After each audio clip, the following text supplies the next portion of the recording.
সেই আকৌ আহিছোঁ মই চাইদাবা ট্ৰেইনিং ছিজনৰ ফালৰ পৰা আজি আমি খুব ডাঙৰ এটা ভাল কাম কৰিব আহিছোঁ ক'ত কৰি আছিলোঁ জানেনে বি বৰুৱা কেঞ্চাৰ হস্পিটেল গুৱাহাটীত আমি আজি লায়ন্স ক্লাবৰ আহাৰৰ যোগেৰে আজি আমি আহাৰ আমি ডিষ্ট্ৰিবিউশ্যন কৰিছোঁ আৰু প্ৰত্যেক গৰাকী মানুহ ইয়াত যিখিনি আহিছে গোটেইখিনিয়ে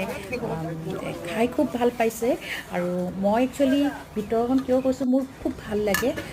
কি কয় এনেকুৱা ধৰণৰ সমাজ কল্যাণৰ কাম কৰিবৰ কাৰণে বিশেষকৈ কেঞ্চাৰত যুঁজি থকা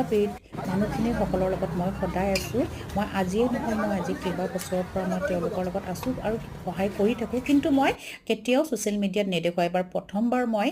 বি বৰুৱা কেঞ্চাৰ হস্পিটেলৰ এইটো দৃশ্যটো মই আপোনালোকক দেখুৱাইছোঁ মই কৰি ভাল পাওঁ মই ভাবোঁ যিমান দিম সিমান মোক ভগৱানে মোক ব্লেছিংছ দিব আৰু এওঁসকলক দেখি পেলাই মোৰ মনটো খুব ফুটিলিছে প্ৰায় 1000 মানুহে খাইছে ৰুটি খুব সুন্দৰ একদম হাইজেনিক ৱেট চব্জি বনাইছে আচাৰ পানী এনেকুৱা দি পেলাই আৰু আপোনালোকেও আশা কৰোঁ মোক আপোনালোকে ব্লেছিংছ দিয়ক এনেধৰণৰ ভাল কাম যে আগুৱাই কৰিব